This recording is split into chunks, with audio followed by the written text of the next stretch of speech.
But my lesson is this. I don't give a shit. Okay? You cannot let a fear of failure or a fear of comparison or a fear of judgment stop you from doing what's going to make you great. You cannot succeed without this risk of failure. You cannot have a voice without the risk of criticism. And you cannot love without the risk of loss. You must go out and you must take these risks. Now, fear is going to be a player in your life, but you get to decide how much.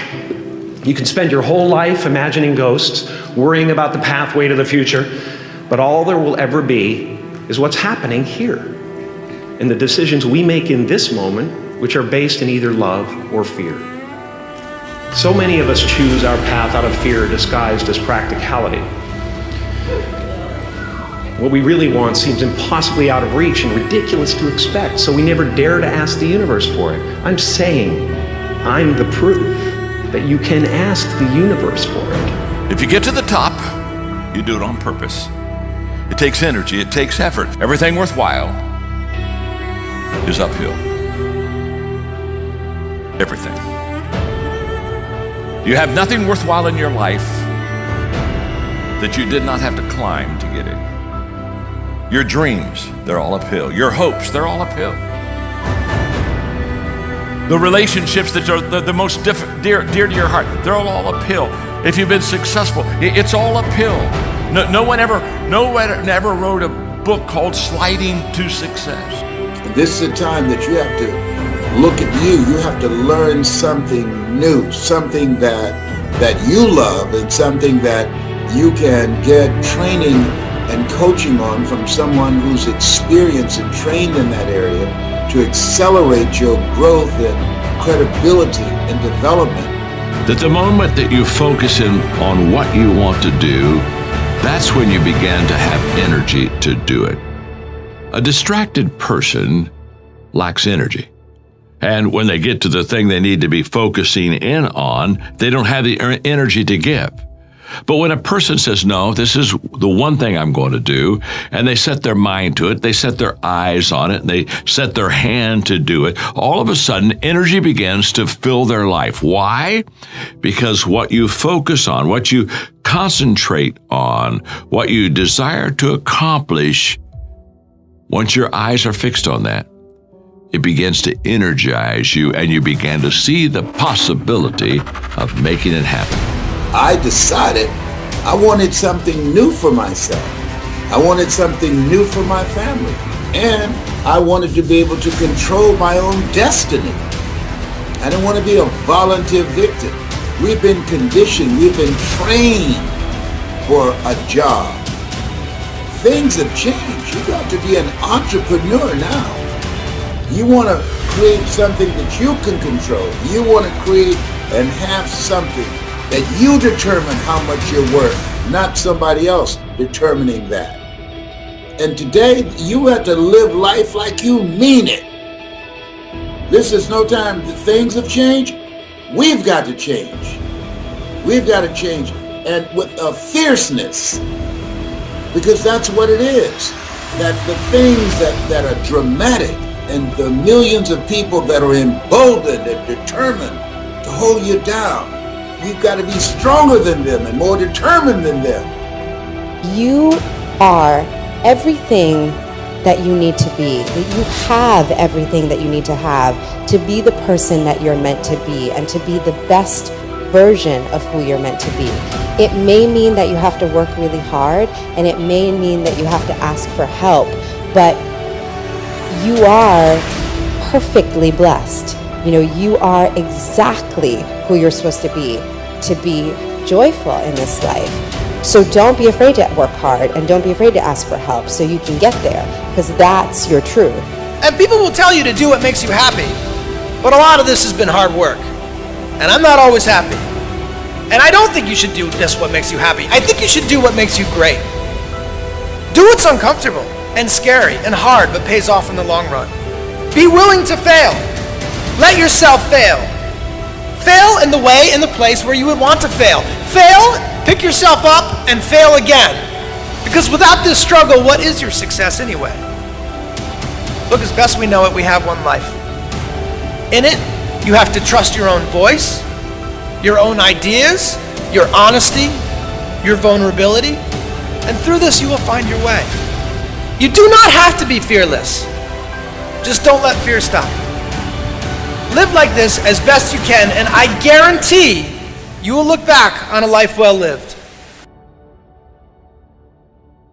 If you're going to be uncomfortable, your reward has to be big. So if you're going to be making a change, ask yourself, why is what I want to achieve so important to me?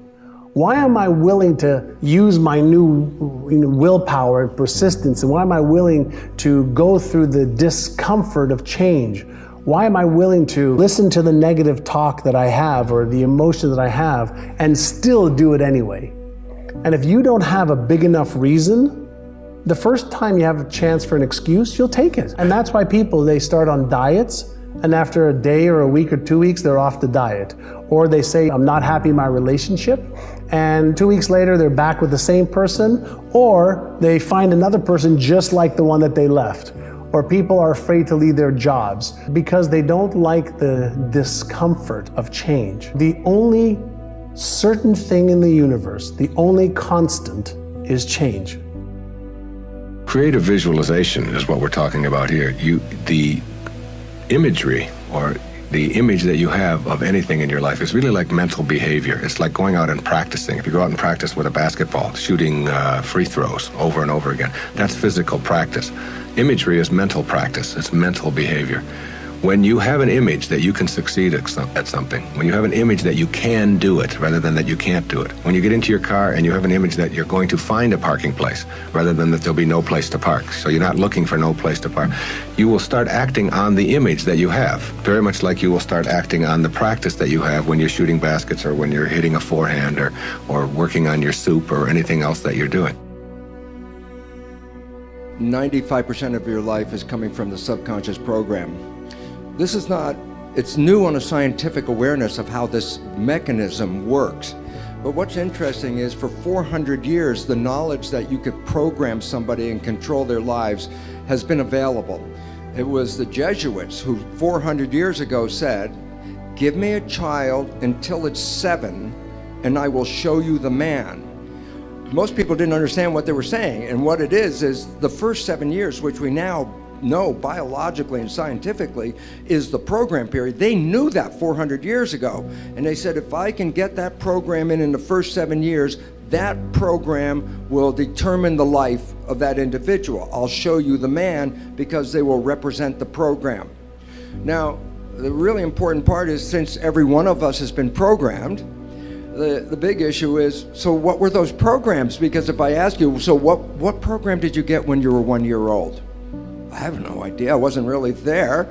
In fact, you were actually being programmed even before you were born, the last trimester of pregnancy. You were being programmed. And I go, well, this is really a critical issue because the first thing I'm telling you is your life is 95% programmed, and most of that is really disempowering. And of course, the first thing I would think is then, what are those programs so I could deal with them? So I want to make something very easy for you so you don't have to go and review your whole life and try to figure out what the programs are. Save you a lot of time. The fact is this, you are playing the program 95% of the day, meaning your life is a printout of your program. So you don't have to go back in time to review. That would just actually irritate the system more because every time you review those things that unsettled you when you were younger, it just reinforces that same pain that you had earlier. So going back and finding out who did what to who is more than just a waste of time. It actually will set you back. As a matter of fact, there's an old phrase that people have heard, and it says, don't kill the messenger over the message. What that means is this, don't go back and blame all the people that did this and that and that and that. That's irrelevant. Who they are is irrelevant. What's relevant is what program did you walk away with, not who did the event, but what you learned. So now I said, okay, I've been programmed and I have no idea what the program is. I said, then look at your life and here's the simple resolution. Everything in your life that you like and it comes to you is because you have a program to support that. That's wonderful. That means that's great. It's going to come to you because that program is bringing it to you. But in contrast, this is the one that's important. Anything you work hard to accomplish, anything you struggle over to make it happen, anything you put a lot of effort in, I want this, I'm going to work like crazy, I'm going to get this. My first question is, why are you working so hard? And the answer is very simple. Anything you're struggling to try to accomplish, whether it's health or love, relationships, whatever it is, if you're struggling, it represents a simple fact. Your subconscious programming doesn't support that conclusion. So the fact is, what are my programs? Look at your struggle. And wherever you're struggling, the struggle is not because the universe won't provide for you. The struggle is an internal job. The struggle is you're trying to overcome previous programming that prevents you to go to that destination. So the wonderful part about this understanding is you don't have to review your life. You can look right now at this one moment, just look in your head and say, what are the things that I keep trying to get and they seem to be elusive. I can't get them. They're always out of reach.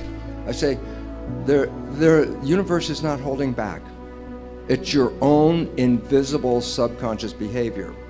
And once you understand where the issues are and you start to really focus on the point that it's not the universe that's providing the trouble, it's myself, you have the first inclination, the first idea, the first understanding of how to change your life, because now you know exactly what issue is confronting you. And again, if you understand it's an internal issue, the most important part is this: you can change the programming.